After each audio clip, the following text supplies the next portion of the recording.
오늘은 계시록 4장 6절에서 11절 말씀 중심으로 보좌 앞에서 멈추지 않는 예배라고 하는 제목의 말씀으로 함께 은혜를 나누려고 합니다. 요한계시록은 미래의 예언서가 아닙니다. 바로 오늘의 예배의 책입니다. 그래서 요한계시록 4장은 심판이나 또는 재앙보다도 먼저 뭘 보여줍니까? 요한을 하늘로 끌어올려서 제일 먼저 보여준 이 광경, 바로 하늘의 예배죠. 하늘의 예배를 보여줍니다. 이것은 매우 중요한 것입니다. 왜냐하면 하나님께서는 역사의 종말, 역사의 끝을 말씀하시기 전에 먼저 역사의 중심이 무엇인지를 보여주시기 때문입니다. 자, 사도 요한은 4장 1절에서 이리로 올라오라 하신 주님의 음성을 듣고는 하늘로 올리워 하늘의 문이 열린 그 광경, 그것을 보면서 하늘로 올리우지요. 그리고 나서 가장 먼저 사도 요한이 본 것은 무엇이에요?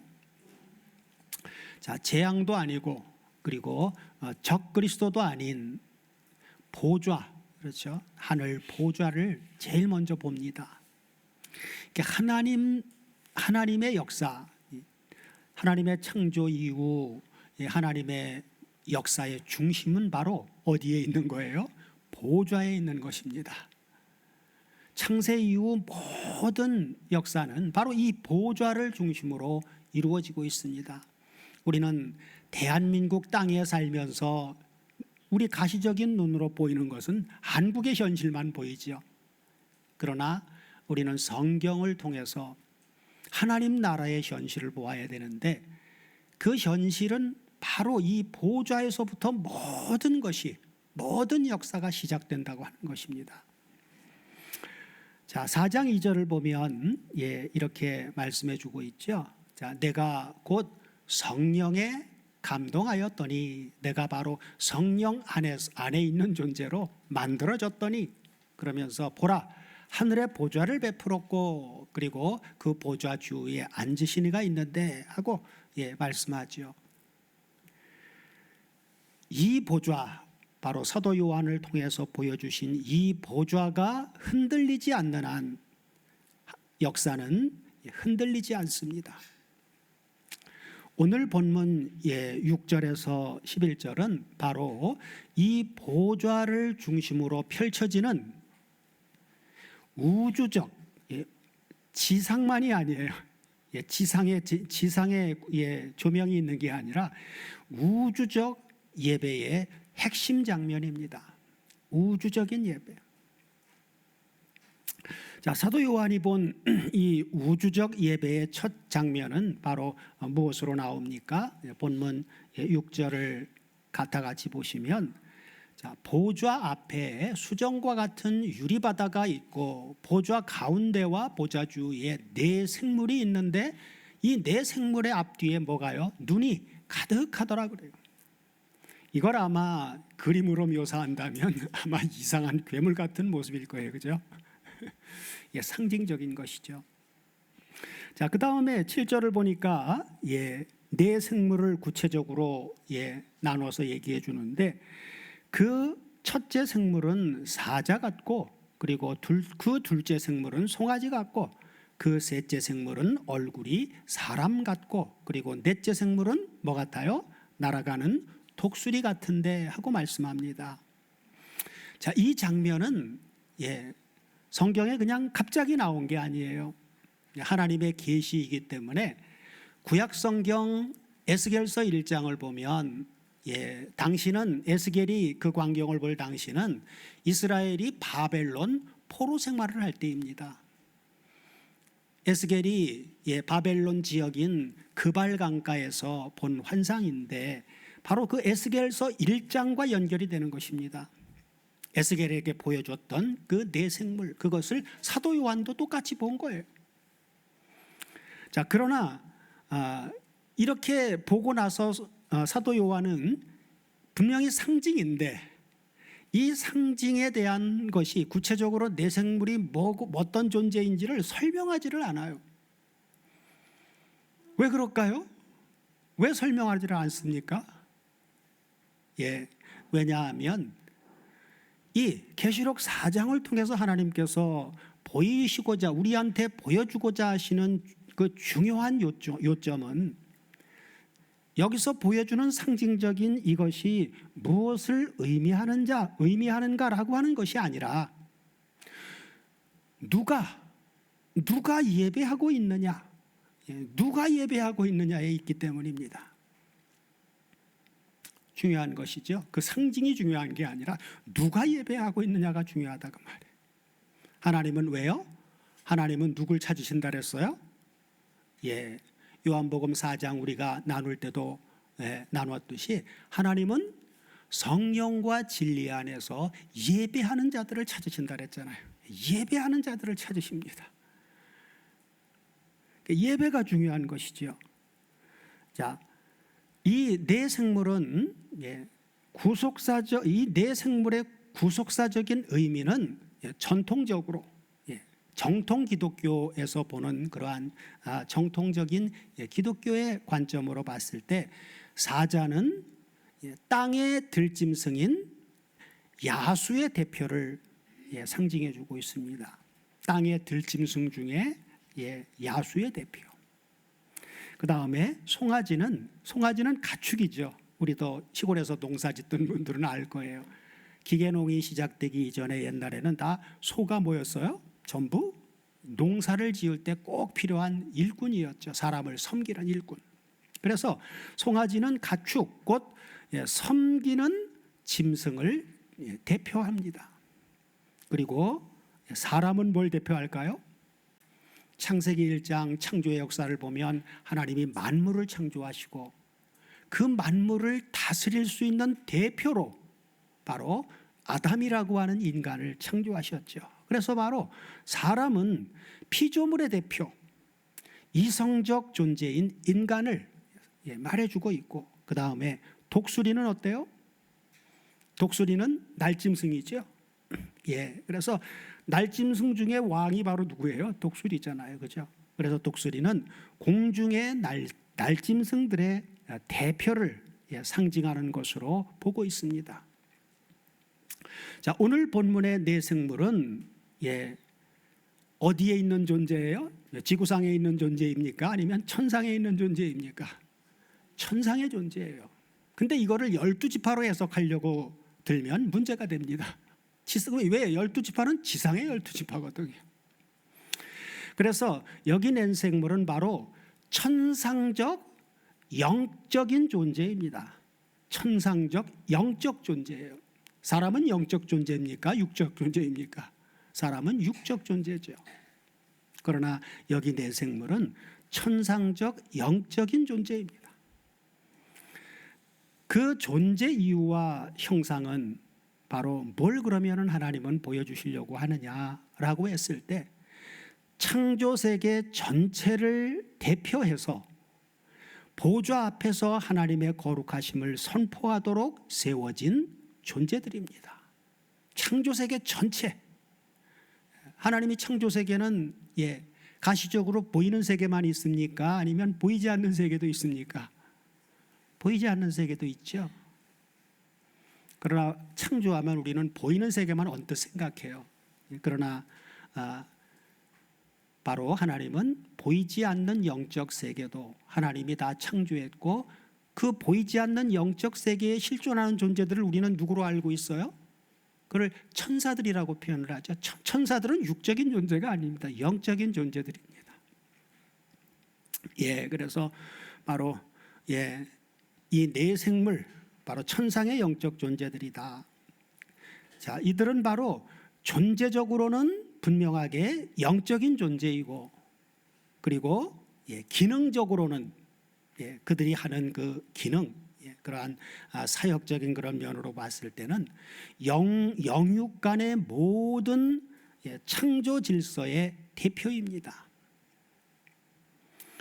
자, 여기 지금 네 생물이 영적인 존재라고 하는 그러한 근거는 바로 에스겔서 1장의 네 생물을 그대로 이제 이 계시록 4장에서도 그대로 이제 보여준 거라고 이제 했는데, 에스겔서 10장 20절을 보면 에스겔서 1장에서는 네 생물을 이야기하고 네 가지 상징적으로 네 생물을 표현하면서 거기에는 그 존재들이 어떤 존재인지는 나오질 않습니다. 그러나 에스겔서 10장 20절을 보면 에스겔이 1장에서 본 그 네 생물이 어떤 존재인지를 규명을 해줘요. 자, 다 같이 보시면 그것은 내가 그발강가에서 본 바 이스라엘 하나님 아래에 있던 생물이라. 1장의 네 생물이 이제 그들이다 그 말이에요. 그러면서 그들이 뭐라고요? 그룹들인 줄을 내가 아니라 그래요. 그러면 에스겔 1장에서 본 네 생물은 바로 사람이 아니에요. 그룹입니다. 그룹. 이 그룹이라고 하는 것은 원문을 보면 케루브로 나오는데, 이 케루브는 언제부터 등장을 했어요? 성경에 최초로 어디에 등장을 합니까? 창세기 3장 24절에 등장을 하죠. 창세기 3장 24절을 보면 첫사람 아담이 선악과를 먹고 바로 우리 중 하나같이 돼서 하나님과 죄를 짓기 전에는 하나님 형상대로 하나님과 교제하는 삶을 살았는데 죄를 짓고 난 다음에 쫓겨나죠. 그러면서 24절 한글로 그냥 볼게요. 한글로 보면 이같이 하나님이 그 사람을 쫓아내시고 에덴 동산 동편에 뭘 뒀어요? 그룹들과, 이 그룹들이 바로 케루브입니다. 자, 이때의 사람은 유일하게 아담과 하와밖에 없었어요. 인간은 아담과 하와를 내쫓고 생명나무를 지킨 케루브가 이때 등장을 합니다. 그죠? 그러면 아담과 하와를 창조하기 이전에 케루브는 창조가 됐을까요? 안 됐을까요? 그게 케루브가 창조된 시점이 성경에 명시되어 있지 않습니다. 그러나 우리가 창세기 1장 1절에 천지를 창조하셨다라고 했을 때 그 하늘이 복수형으로 나와요. 그리고 하늘에 대한 그 창조에 대한 개념은 그 1장 이제 둘째 날에 궁창을 하늘이라 칭한 것으로 시작이 되는데, 영적인 그러한 세계의 창조에 대한 기사는 아주 구체적으로 성경에 기록되어 있지는 않습니다. 그러나 분명히 영적인 존재가 창조되었다는 건 알 수 있고, 골로새서 1장을 보면 보이는 피조물과 보이지 않는 피조물도 다 하나님이 창조한 것으로 신약에서 밝혀주고 있습니다.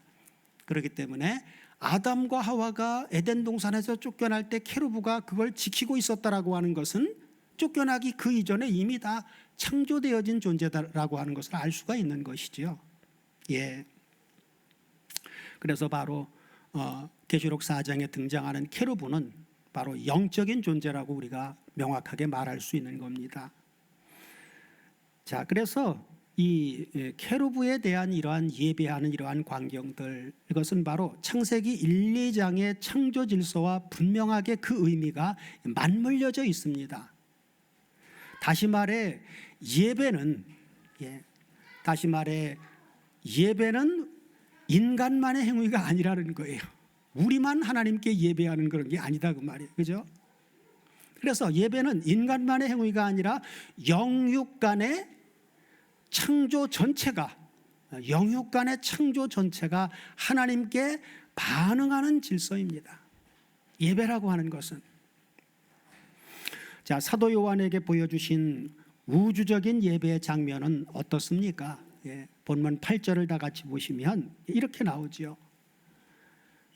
네 생물이 각각 날개가 몇 개가 있어요? 6날개가 있고 그 안과 주위에 눈이 가득하더라 그래요. 그들이 밤낮 쉬지 않고 이르기를, 그죠? 밤낮 쉬지 않고 뭐라고요? 거룩하다, 거룩하다, 거룩하다 주 하나님 곧 전능하시니요. 그러면서 전에도 계셨고 이제도 계시고 장차 오실 자라 하고 말씀하죠. 이 얼마나 장엄한 광경입니까? 인간은 아무도 볼 수 없는 장면이에요. 성령의 감동에서 하늘로 이끌어 올려진 존재들만이 이 장엄한 광경을 보고 감탄할 수 있습니다. 구속받은 장로의 대표로서 사도 요한에게 보여주셔서 기록한 이 글, 우리는 예수 안에서 이미 하늘에 앉힌 바 되어진 상태이기 때문에 우리도 사도 요한이 보고 기록한 이 말씀을 보면서 우리도 똑같이 반응할 수 있어요. 아, 이렇구나. 하늘의 예배가 바로 이런 것이었구나 라고 하는 동일한 감동을 우리 안에 내주에 계신 성령의 감동과 조명에 의해서 우리도 그 감동을 똑같이 느끼고 그리고 그것을 인정하면서 감탄할 수가 있는 것입니다. 자, 여기 8절을 보면 네 생물이 각각 날개가 몇 개 있다 그랬어요? 6개가 있다고 얘기를 했습니다. 에스겔서 1장에 등장하는 네 생물은 날개가 몇 개로 나올까요? 거기는 4날개로 나옵니다. 그런데 사도 요한이 본 이 하늘에서 본 이 광경은 바로 6날개가 있다고요.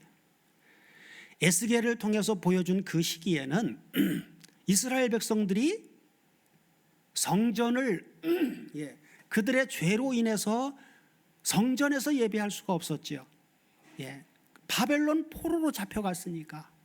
그들이 살던 거주하던 지역은 성전이 있는 예루살렘이 아니었고 바벨론 지역이었습니다. 그때 하나님은 에스겔에게 환상을 보여주면서 나는 너희들이 만든 성전에만 머물러 있는 존재가 아니다. 니들이 잘못해서 바벨론 포로로 갔지만 나는 그 바벨론 지역에 있으면서도 내가 너희들에게 잠깐 성소가 되어줄게 라고 말씀하셨죠. 에스겔에게 그 광경을 보여준 사건은 바로 그런 하늘 시각에 하나님은 어느 한 곳에 머물러 계신 분이 아니라 어디나 존재할 수 있는 너희들이 내 소유인 너희가 있는 곳이라면 거기는 내 성전이야 라고 하는 것을 보여주기 위해서 하나님 나라가 이동하는 광경을 보여주는 것입니다. 예루살렘에 머물러 있는 게 아니라 바벨론까지도 이동하는 그 하나님 나라의 보좌를, 그리고 그런 걸 보여주면서 에스겔을 선지자로 세우시는 거예요. 그리고 거기에는 그런데 네 생물의 날개가 4개로 보여줍니다. 그러면 날개가 6개로 보여준 장면은 어디서 보여주셨어요? 에스겔에게 보여주기 이전 바벨론 포로를 겪기 이전의 선지자가 바로 이사야였죠. 이사야서 6장에 보면 이사야를 하나님의 선지자로 보내시기 위해서 이사야를 부르실 때 그가 어디에 하늘 보좌를 보죠. 그러면서 이제 여기 이제 나오는 사모님 찾아주셨는데, 자 한번 볼까요?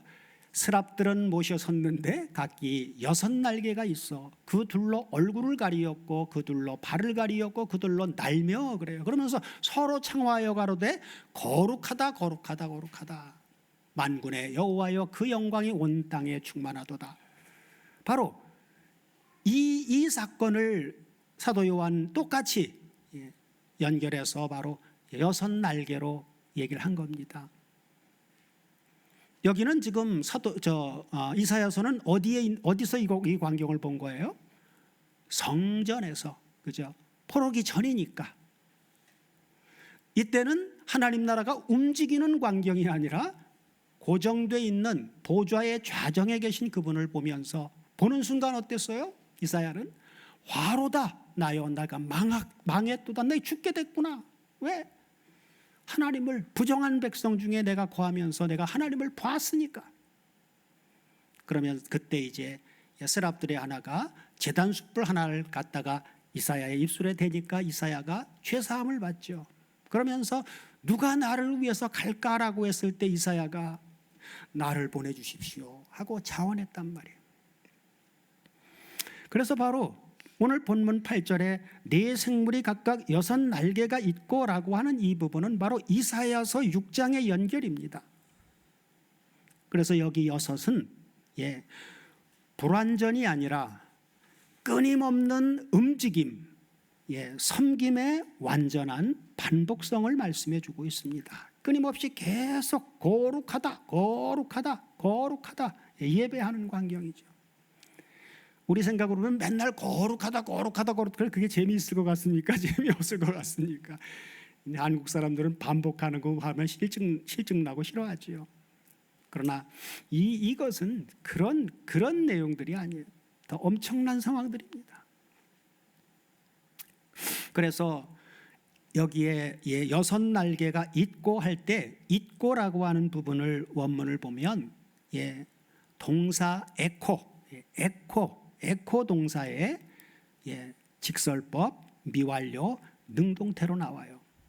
그러니까 여섯 날개가 있고라고 하는 이 있고가 과거 어느 시점부터 사도 요한이 보는 그 시점까지 계속 있었단 말이에요.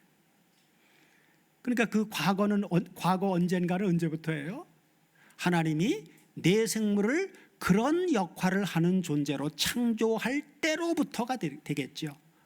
그때부터 내 생물은 사도 요한이 볼 때도 그랬고 지금은 어떨까요? 지금도 계속해서 거룩하다 그렇게 하고 있는 것입니다. 자, 이들은 하나님을 향해 밤낮 쉬지 않고 전 존재로, 그들의 전 존재로 끊임없이 반응합니다. 8절 끝부분에 하부분에 보면은 뭐라고 계속 반응해요? 거룩하다, 거룩하다, 거룩하다. 전능하신 주 하나님 곧 전능하시니요. 전에도 계셨고 이제도 계시고 장차 오실 자라 하고 계속해서 반응합니다. 이것은 도대체 어떤 의미일까요? 자, 여기서 반드시 확인해야 될 첫 번째 원문의 포인트는 세 번이나 반복해서 쓰인 거룩하다 라고 하는 바로 헬라어로 하기오스입니다. 하기오스. 이것은 도덕적으로 깨끗함을 의미하는 것이 아니라 피조물과 전적으로 구별된 존재성을 말씀해 주고 있습니다. 하나님을 거룩하다라고 하는 거니까 하나님은 피조물과 전적으로 구별된 유일한 존재라, 거룩한 존재다라고 하는 것을 말씀해 주고 있는 것이죠. 그리고 거룩하다라고 하는 이 말을 세 번이나 반복한 이것은 하기오스 하면은 헬라어에는 이게 문법적으로 이게 강조용법 그런 게 없어요. 그러나 구약 히브리어는 다릅니다. 히브리어는 똑같은 단어를 반복하면 만약에 하기오스에서 두 번을 반복하면 이건 강조하는 것입니다. 거룩하다라고 하는 것을 강조할 때 거룩하다. 구약에는 코데시 하면 거룩의 강조입니다. 그래서 우리가 잘 알고 있는 성소를 보면 성막을 보면 성소와 지성소로 나뉘었죠. 성소는 코데시 한 번을 씁니다. 그런데 지성소는 어때요? 코데시를 두 번 써요. 코데시 그렇게 반복해서 씁니다. 성소보다 지성소는 하나님 보좌가 거기 있는 곳이니까 강조해서 쓰고 있는 것이죠. 그러면 두 번도 강조인데 세 번이면 어떤 거예요? 이건 최고의 강조예요. 최고. 그러니까 하나님을 보고 거룩하다라고 하는 것은 하나님 당신은 어느 존재도 비교할 수 없을 정도로 완벽한 거룩구 자체의 존재입니다 라고 하나님을 찬양하는 거란 말이에요. 세 번을 거룩하다 이름할 수 있는 존재는 우리 아버지 하나님밖에 삼위 하나님밖에 없습니다. 어느 피조물도 그렇게 쓸 수가 없어요.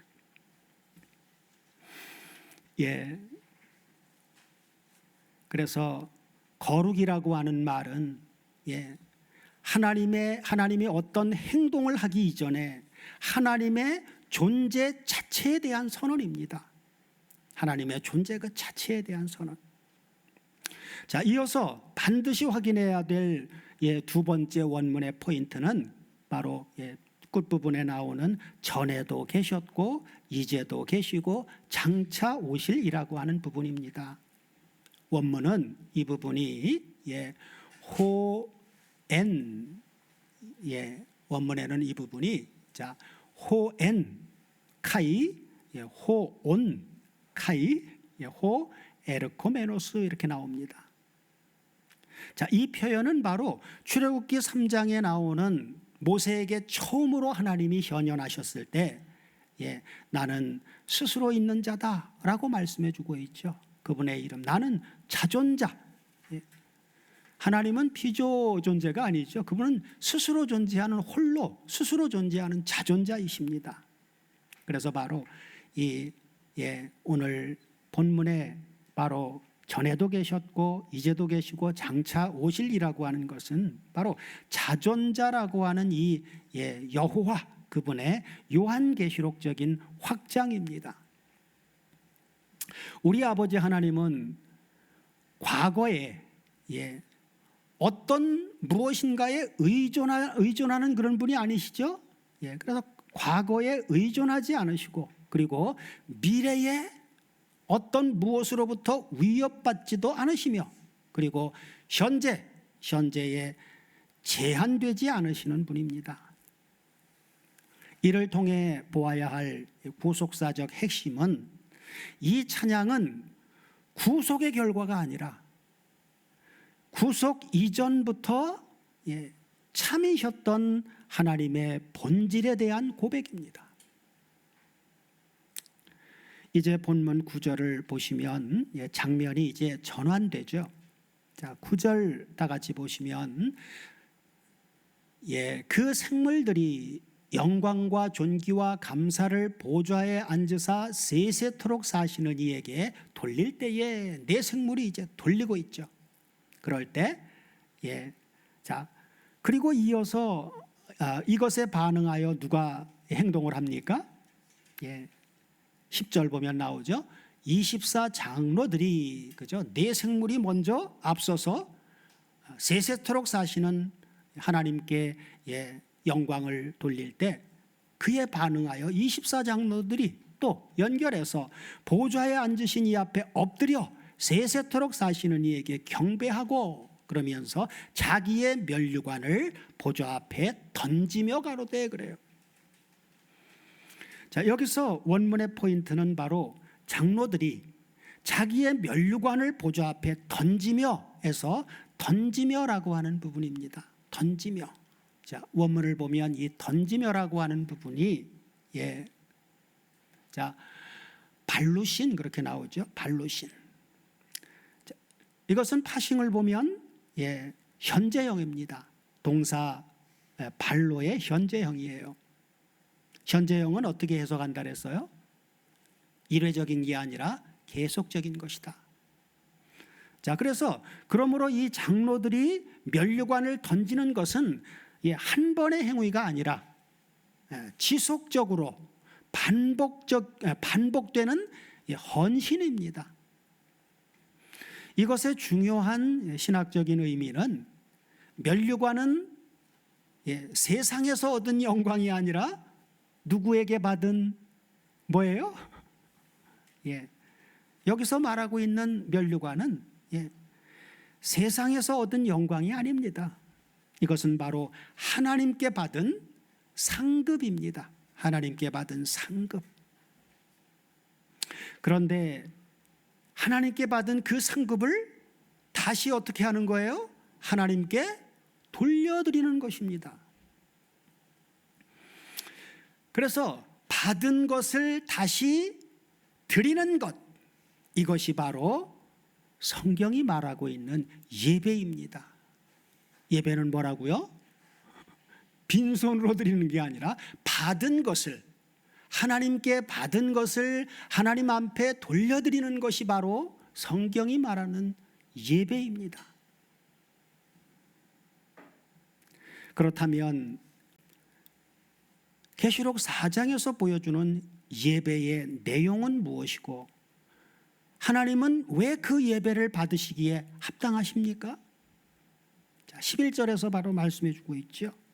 오늘 본문 끝절을 보면 우리 주 하나님이여 그러면서 영광과 존귀와 능력을 받으시는 것이 어떻다고요? 합당하오니. 지금 24장로가 지금 영광 돌리는 거죠. 하나님이여, 주 하나님이여, 영광과 존귀와 능력을 받으시는 것이 합당합니다. 왜 합당하여? 합당한 이유는 바로 뭡니까? 뒤에 나오죠. 주께서 만물을 지으신지라. 그죠? 만물이 주의 뜻대로 있었고 또 주의 지으심을 받았나이다 하더라 하고 말씀하죠. 여기서 반드시 확인해야 될 원문의 포인트는 합당하오니라고 하는 부분. 합당하오니. 원문을 보면 이 합당하오니라고 하는 부분이 악시오스, 그렇게는 악시오스. 이 단어의 사전적 의미는 칭찬받을 만한 그런 의미입니다. 칭찬받을 만한. 자, 그래서 이 악시오스라고 하는 이 합당하다라고 하는 이것은 감정적인 존경이 아닙니다. 내 감정에 의해서 존경하는 그런 감정적인 존경이 아니라 객관적인, 아주 객관적인 가치 판단을 의미합니다. 하나님은 객관적으로 영광을 받으시기에 합당하신 분이다. 누구도 반문할 수 없을 객관적이단 말이에요. 자, 하나님께서 예배를 받으시는 이유는 뭡니까? 오늘 본문에서 하나님이 예배를 받으시기에 합당한 이유는 뭐예요? 우리를 구원하셨기 때문입니까? 그것도 맞아요. 그렇지만 그 이전에, 그게 다가 아니란 말이에요. 그 이전에 하나님은 만물을 창조하셨기 때문입니다.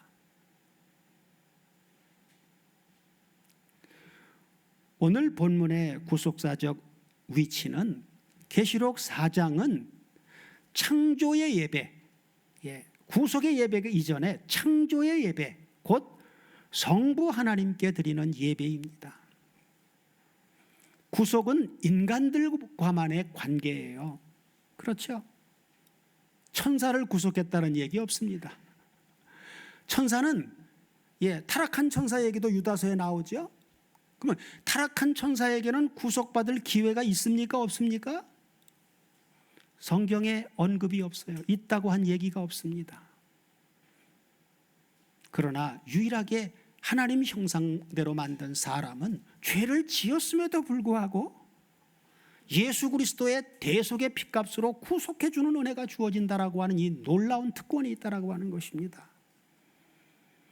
그런 것을 생각할 때 우리를 창조하신 하나님 앞에 우리가 구속받은 우리가 찬양하고 영광 돌리고 예배한다는 것은 그건 정말 지극히 합당한 일이라고 하는 것이죠. 그래서 계시록 4장은 바로 창조의 예배, 곧 성부 하나님께 드리는 예배이고, 그 다음에 우리가 이어서 나눌 계시록 5장은 누가 등장합니까? 구속자이신 어린 양 예수 그리스도가 등장하죠. 그래서 계시록 5장은 구속의 예배예요. 구속의 예배, 곧 어린 양이신 성자 하나님께 드리는 예배의 장면이 계시록 5장에 이제 나옵니다. 구속은 창조를 무효화하지 않고 오히려 창조를 완성합니다. 그죠? 6일 창조의 역사 이후 바로 첫사람 아담이 범죄하기 이전에는 모든 창조물들이 하나님 앞에 다 예배하는 흠이 없는 선한 존재들로 존재했습니다. 그러나 하나님 형상대로 만든 인간이 죄를 지은 결과 인간만이 아니라 인간이 다스리던 모든 그 창조물들이 다 저주 아래 놓이게 됐어요. 인간의 죄 때문에. 그들은 죄 지은 게 없습니다. 그렇기 때문에 구속은 창조를 무효화하지 않고 창조를 오히려 완성한다라고 하는 것입니다.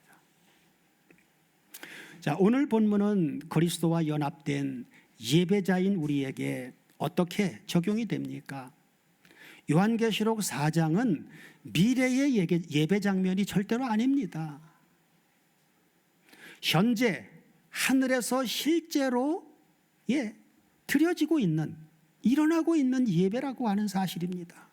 이걸 우리 인식하고 살아야 돼요. 그러므로 오늘 본문은 그리스도와 연합된 예배자로 부름을 받은 우리에게 이렇게 적용됩니다. 첫째는 우리는 이미 바로 우리가 보고 있는 이 하늘 예배에 참여한 자들이라고 하는 것입니다. 에베소서 2장 6절을 보면 우리가 늘 보는 대로 이렇게 말씀해 주고 있죠. 에베소서 2장 6절을 다 같이 보시면 또 함께 일으키사 그리스도 예수 안에서 함께 어디예요? 하늘에 앉히시니 하고 말씀해 주고 있죠. 그러니까 우리는 이미 이 하늘 예배에 참여한 자들이라는 거예요. 그러므로 오늘 우리가 드리는 이 시간의 이 예배는 하늘 예배의 모방이 아니라 지금 연결되어져 있는 것입니다. 둘째는 그리스도와의 연합은 바로 예배의 근거입니다. 우리가 주님과 연합되어졌다라고 하는 이 사실이 예배의 근거다 그 말이에요. 만물을 창조하신 창조주 하나님을 우리가 감히 누구라고 부릅니까? 아빠, 아버지라고 부를 수 있는 이유는 우리가 거룩해서가 아니라 대속과 화목제물이신 어린 양 안에 우리가 지금 있기 때문입니다. 주로 말미암지 않고는 그러니 이 하늘 예배에 참여할 수 있는 존재가 한 사람도 없는 거예요. 주님과 연합될 그 순간부터 우리는 바로 이 하늘 예배의 예배자로 부름을 받은 것입니다. 자, 그 다음에 셋째는 오늘 우리의 면류관은 무엇이냐 하는 것입니다. 오늘 우리의 면류관은 무엇입니까? 자존심입니까? 아니면 우리가 뭔가를 이루어놓은 성취입니까? 아니면 하나님을 위해서 우리가 어떤 사역을 해서 이루어낸 사역의 결과입니까? 아니면 인정받고 싶은 마음입니까? 그런 것이 되면 안 되겠죠. 그래서 골로새서 3장 1절 이하에서 사도 바울은 당시 골로새 교회 성도들에게 이렇게 권면하는데 이 권면은 오늘 우리에게도 동일합니다. 자, 다 같이 한번 보시면 그러므로 너희가 그리스도와 함께 다시 살리심을 받았으면 어디 걸 찾으라고요? 위의 것을 찾으라. 거기는 그리스도께서 하나님 우편에 앉아 계시느니라. 그러면서 위의 것을 생각하고 어디 거? 땅의 거 생각하지 말라래. 그러면서 이는 너희가 죽었고 너희 생명이 그리스도와 함께 하나님 안에 감춰졌음이니라. 그러면서 우리 생명이신 그리스도께서 나타나실 때 이건 재림 때, 주님이 다시 오실 때, 심판주로 오실 때, 우리의 생명이신 그리스도께서 나타나실 때 너희도 그와 함께 그때는 영광 중에 지금은 육신의 죽을 몸을 가지고 있지만 그때는 주님의 부활의 영광의 몸으로 덧입게 되죠. 그래서 주님과 함께 영광 중에 나타날 것이다 라고 말씀하시면서 이걸 전제해 놓고 다음 절 뭐라고요? 그러므로 땅에 있는 지체를 죽이라고 얘기를 하지요. 곧 음란과 부정과 사욕과 악한 정욕과 탐심이니 탐심은 우상숭배니라. 이것들 때문에 하나님의 진노가 계속 임하느니라 하고 말씀해 주고 있죠. 그러면서 7절 8절 보면 우리는 혹시라도 빠져나갈 길이 있느냐? 없단 말이에요. 너희도 전에 그 가운데 살 때에는 그 가운데서 행하였으나 이제는 그렇게 하면 안 된다 그 말이죠. 이제는 너희가 이 모든 것을 벗어버리라. 곧 분과 악의와 회방과 너희 입에 부끄러운 말이라 하고 말씀해 주고 있죠. 그래서 우리의 예배는 이 같은 땅의 것들을 붙드는 시간이 아니라 그것들을 모두 보좌 앞에 내려놓는 시간입니다. 혹시라도 아직도 이런 것들을 붙들고 있는 것이 있다면 하나님 예배 앞에 나갈 때 나가서도 붙들고 있는 것이든 이걸 다 내려놓아야 돼요. 아버지, 이거 내가 붙들고 있었는데 이제 내려놓을게요. 내려놓을게요. 다 내려놔야 돼요. 결론적으로 예배는 자세가 아니라 방향입니다. 방향. 누구를 향해서 우리의 마음과 생각이 향하고 있느냐. 계시록 4장의 모든 존재는 하나같이 어디를 향해 있습니까? 보좌를 향해 있어요. 등 돌리고 있는 사람이 한 사람도 없습니다. 보좌를 향해 있습니다. 그러므로 예배는 음악의 문제가 아니라 방향의 문제입니다. 방향. 그렇다면 오늘 우리의 삶은 보좌를 향해 엎드린 삶입니까? 아니면 여전히 나를 중심으로 선 삶입니까? 돌아봐야 되겠죠. 우리는 이미 보좌에 계신 주님과 연합된 자들입니다. 그러므로 우리의 예배는 오늘 이 시간으로 끝나지 않고 삶 전체로, 우리의 삶 전체로 이어져야만 합니다. 예배 시간만이 아니라 삶 전체로.